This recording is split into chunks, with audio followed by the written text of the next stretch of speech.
Hola de nuevo, hoy estamos a 18 de diciembre del 2022 y en este vídeo vamos a intentar repasar un poco cómo han quedado los mercados esta semana. Como podemos observar, estamos en un gráfico diario del S&P 500 y bueno, como sabéis, pues todo lo que vamos a comentar aquí pues no son recomendaciones de compra ni de venta ni absolutamente nada, simplemente es una opinión personal, ¿de acuerdo? Bien, como podemos observar, tanto el lunes como el martes tuvimos movimientos alcistas bastante interesantes y bastante importantes. Fijaros en la sesión del lunes, pues bueno, una subida de un 1,40%. Y la sesión importante pues fue el martes. Acordaros que teníamos una semana por delante muy importante donde se publicaban muchos datos macro. Además había los dos bancos centrales más importantes hablando con sus ruedas de prensa antes de finalizar el año. ¿De acuerdo? Entonces, pues bueno, vamos a ir repasando un poco lo que pasó. Fijaros la sesión del martes. Tuvimos un movimiento alcista muy importante. Prácticamente podríamos decir que se fue a atacar la zona del 50% de retroceso de Fibonacci. Quizás ya se tocó, ¿vale? Hay que decir que esto es un CFD, entonces puede variar un poco de un gráfico de futuros, pues, que es más preciso, ¿no? Entonces, pues bueno, como vemos, pues atacó la zona de resistencia. En este gráfico pues no llegó a alcanzar el 50% de retroceso de Fibonacci, pero bueno, prácticamente casi.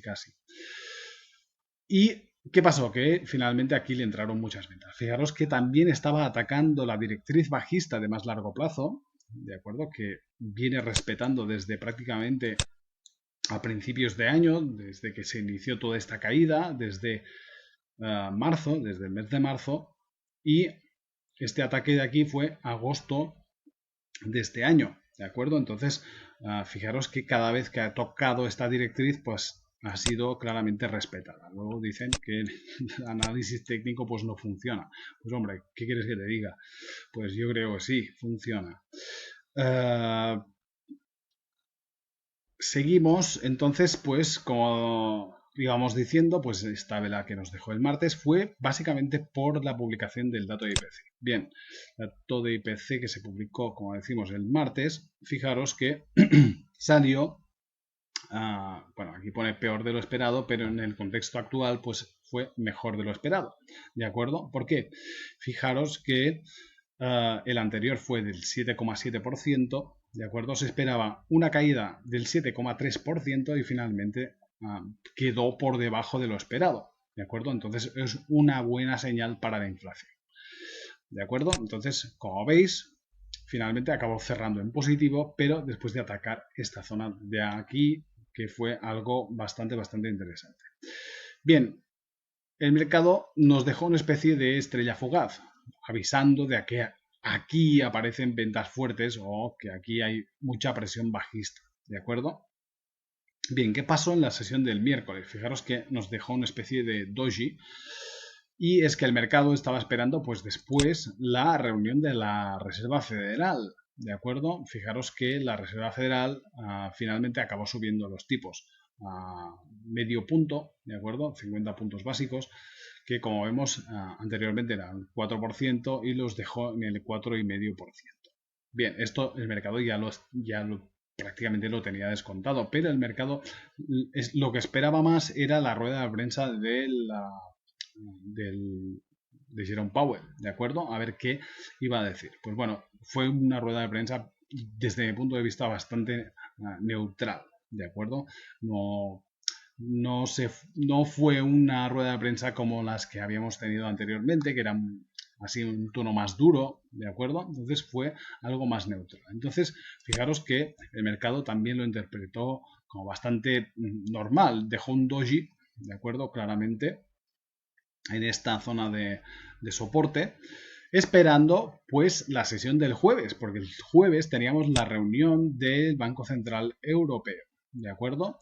Finalmente el Banco Central Europeo dejó los tipos en el 2,5%, subiendo medio punto también dentro de lo esperado. Pero pero aquí cambió todo cuando hubo la rueda de prensa de Christine Lagarde, avisando de que iban a subir los tipos mucho más. ¿De acuerdo? O sea, utilizó un tono bastante más duro de lo que venía siendo hasta ahora. Esto al mercado no le gustó, evidentemente menos en Europa, pero esto acabó contagiando también a Wall Street. ¿De acuerdo? Y por eso vemos pues una fuerte vela de venta. Fijaros que acabó cerrando el S&P 500 en la sesión del jueves con una caída del 2,85%. ¿De acuerdo? Fijaros que en la sesión del viernes también tuvimos caídas. Ya acordaros que el viernes teníamos el vencimiento de derivados, ¿de acuerdo? Ahora ya se ha pasado haciendo el rollover, ¿de acuerdo? Al contrato de marzo del 2023, ¿de acuerdo? Entonces, aquí había muchos ajustes de carteras, finalizando el año, ¿de acuerdo? Ajustes muy importantes de gente que maneja mucho dinero, ¿de acuerdo? Entonces, bueno, pues la semana ha sido bastante negativa. Fijaros que en gráfico semanal pues se ve claramente una caída bastante importante y además con una mecha por la parte de arriba, ¿de acuerdo? Que te hace pensar pues que aquí hay una presión bajista muy importante. ¿Qué puede pasar a partir de esta semana? Pues bueno, a nivel técnico, desde mi punto de vista, yo creo que aquí tenemos una zona muy importante a tener en cuenta, en el caso del S&P 500, ¿de acuerdo? Aquí tenemos una zona muy importante en el sentido técnico de soporte. Si consigue mantenerse más o menos dentro de esta zona, pues no se podría descartar que de nuevo vuelva a atacar niveles más altos. Pero si finalmente se acaba perdiendo este nivel de los 3.800, yo creo que se abre la ventana de nuevo a nuevas caídas por debajo de los mínimos anuales y incluso que pueda venir a buscar la zona de los 3.000. ¿De acuerdo? Estos mínimos que tendríamos por aquí. Por lo tanto, podría quedarle un buen tramo de caída. Ahora bien, si consigue mantenerse por encima de estos niveles, ¿de acuerdo? Y no acaba perdiendo estos mínimos, pues podríamos considerar en que el mercado está intentando ya dar un giro, ¿de acuerdo? Por lo tanto, estamos entrando en una zona de riesgo, pero habrá que vigilarlo de cerca, ¿de acuerdo? Nos vamos al Dow Jones, que como vemos, pues también el gráfico es bastante parecido al del S&P 500. Vemos dos sesiones con algo de subida, sobre todo la del martes, que hubo este ataque a la zona de resistencia. Acordaros que aquí ya habíamos comentado que era una zona muy importante para empezar a ver un posible cambio de estructura de bajista alcista, ¿de acuerdo? Pero, como veis, no ha conseguido superar estos niveles, ¿de acuerdo? Fijaros que al llegar a esta zona, pues claramente se está dando el mercado la vuelta, ¿de acuerdo? Entonces, a partir de aquí, muy interesante en el caso del Dow Jones, que se mantenga por encima de esta directriz, ya que, bueno, le podemos dar margen hasta esta zona de aquí, a ver si de aquí vuelve a subir. Acordaros que aquí tenemos la directriz de más largo plazo bajista, por lo tanto se podría estar creando una especie de pullback hasta esta zona. Si desde aquí se anima y el mercado empieza a subir de nuevo, pues bueno, habría sido una corrección típica después de toda esta subida que hemos visto aquí. Si acaba perdiendo estos niveles que tenemos por aquí, pues como digo, la estructura pasaría a ser de nuevo negativa, aunque sigue siendo negativa, ¿de acuerdo? No ha cambiado la estructura, pero sí que hay un amago de intento de cambio de mercado de bajista a alcista, ¿de acuerdo? Bien, nos vamos al Nasdaq. El Nasdaq sigue fatal, ¿de acuerdo? Fijaros que estos movimientos alcistas que hemos visto tanto en el S&P 500 como en el Dow Jones, el Nasdaq no ha conseguido absolutamente nada. Está muy tocado, todo el sector tecnológico lo está pasando fatal y creo que más lo va a pasar durante el 2023, ¿de acuerdo? Entonces no se le ve absolutamente nada en que el mercado pueda de momento girarse al alza.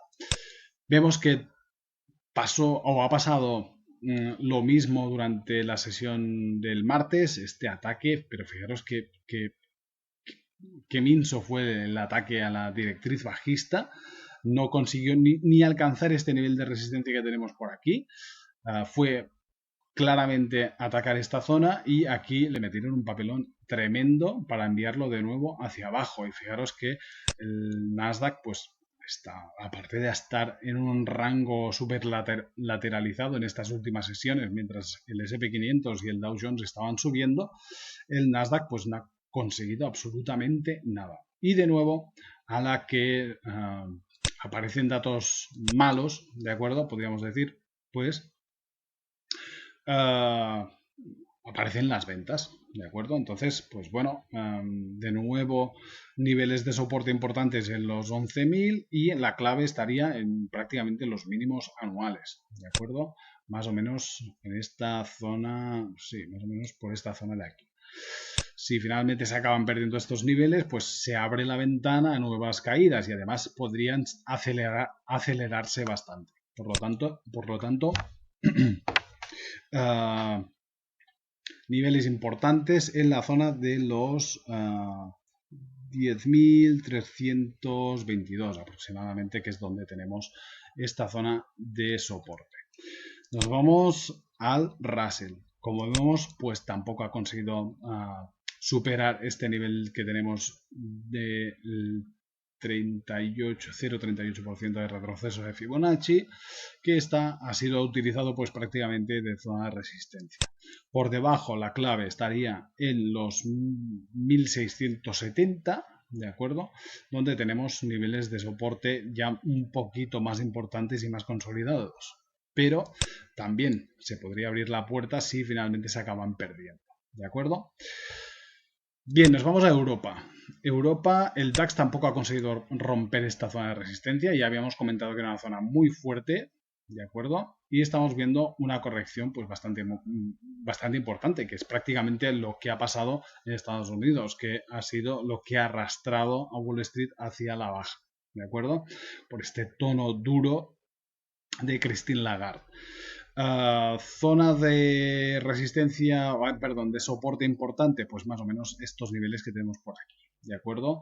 Por encima la clave estaría en este nivel, evidentemente, pero de momento, como vemos, se ha alejado bastante la posibilidad de, al menos de romper en el corto plazo este nivel. Por lo tanto, de momento, lo que parece el rally de Navidad se estaría deshaciendo un poco, ¿de acuerdo? Vamos a ver durante estas próximas sesiones, pero de momento pues no tiene mucha pinta de que pueda ser así. Vamos a ver si aguantan los niveles de soporte, alguno de estos que tenemos marcados por aquí, importantes para presenciar algún tipo de rebote, pero de momento la cosa no pinta muy bien, ¿de acuerdo? Bien, nos vamos al Eurostoxx, que como vemos pues también está corrigiendo con bastante fuerza. Niveles de soporte importante podríamos decir que lo tiene en los 3.600, 3.700 aproximadamente, ¿de acuerdo? Este nivel que tenemos por aquí. Y a partir de aquí pues ya iremos viendo, pero de momento con esta mecha que nos dejó prácticamente en todos los índices que hemos visto por arriba, nos está indicando pues que aquí aparecieron ventas y ventas bastante importantes y fuertes, ¿de acuerdo? Bien, nos vamos al mercado Forex. Vemos que en el caso del euro, en el par euro-dólar, pues bueno, durante estas dos últimas sesiones ha retrocedido un poco, pero veremos a ver qué pasa. Hay que decir pues que Estados Unidos sigue mucho más adelante que las decisiones que está tomando el Banco Central Europeo, ¿de acuerdo? Pero esto no evita pues que estas proyecciones que tiene el Banco Central Europeo de seguir subiendo los tipos de interés pues puedan ayudar de nuevo a incrementar este movimiento alcista que estamos viendo en el par euro-dólar, ¿de acuerdo?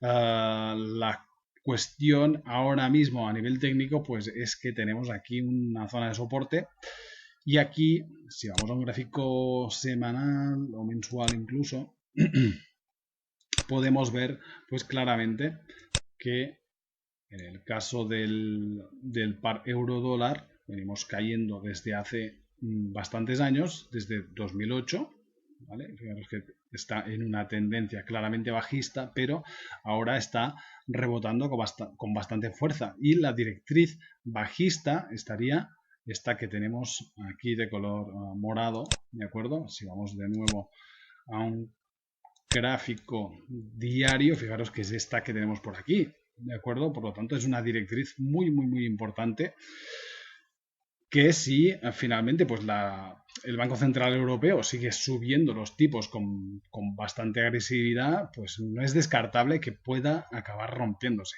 ¿de acuerdo? Veremos las posibilidades ahora de cómo va a comportarse la economía en Estados Unidos. Si se ve algo de debilidad, que es lo que creen muchos operadores en la economía americana, pues la Reserva Federal va a empezar a frenar las subidas de tipos y esto podría beneficiar bastante al dólar americano, al euro y a la libra. ¿De acuerdo? Vamos a ver la libra ahora, que fijaros pues que está atacando también la directriz bajista. Fijaros, vamos a un gráfico también mensual. Y fijaros que aquí tenemos esta directriz bajista de más largo plazo, ¿de acuerdo? La cual es muy importante, que también ha sido o se creó desde 2007, ¿de acuerdo? Por lo tanto, una caída muy importante, pero todos los bancos centrales están subiendo los tipos, entonces todo dependerá de lo que vaya a hacer la Reserva Federal, evidentemente, y los bancos centrales, pero como vemos, pues está cogiendo bastante relevancia en estas últimas sesiones y está atacando esta directriz y además con esta base de las subidas de tipos que estamos viendo en los bancos centrales también europeos y de todo el mundo, ¿de acuerdo? Por lo tanto, la clave está o se encuentra en esta directriz que estamos viendo en el par libra dólar, ¿de acuerdo?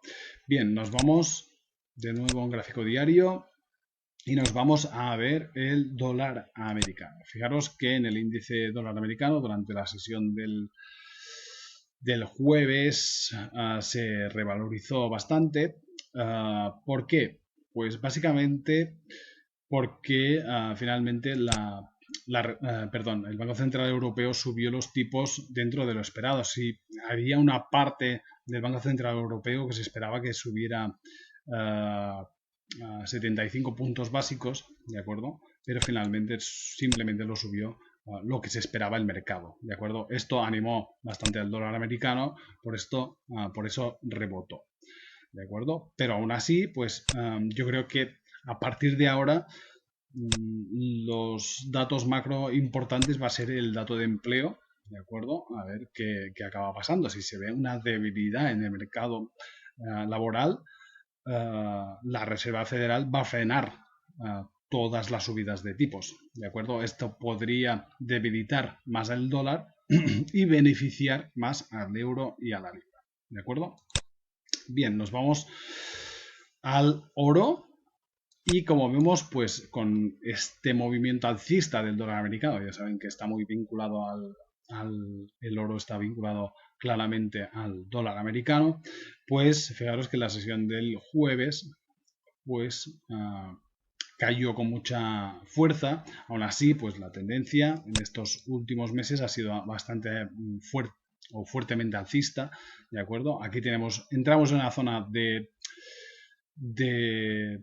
polaridad, ¿de acuerdo? Donde se pueden encontrar aquí compradores y vendedores, pero el objetivo general estaría en los 1843, donde tenemos este 50% de retroceso de Fibonacci de toda esta caída que hemos visto durante todo este tiempo, prácticamente desde principios de año, ¿de acuerdo? Entonces, nivel importante, 1850, donde, como digo, hay una zona de resistencia y donde tenemos este 50% de retroceso de Fibonacci. Y por último nos vamos al petróleo, que como vemos pues no consigue levantar cabeza. Esto es bastante interesante o muy importante para la inflación, ¿de acuerdo? Pero también invita a pensar pues que se está debilitando por la posible caída de la demanda, ¿de acuerdo? Por culpa de la subida de tipos y de la recesión, ¿de acuerdo? Por lo tanto, por una parte es positivo, pero por otra parte es negativo, ¿de acuerdo? Entonces muchos operadores están ya diciendo que va a haber una recesión, algunos dicen que más fuerte, que menos fuerte. Vamos a verlo, tenemos que esperar estos datos que se vayan publicando, pero los mercados ya están empezando a descontar que puede haber una recesión bastante fuerte o importante, ¿de acuerdo? Por lo tanto, vamos a esperar estos datos y como veis, pues durante esta última semana ya se han publicado muchos datos importantes. Vamos a ver cómo el mercado los va digiriendo durante esta próxima semana y estos próximos meses. ¿De acuerdo? Nada más. Un saludo. Nos vemos por el canal de Scalping Traders o en la página web scalpingtraders.com. Muchas gracias. Saludos.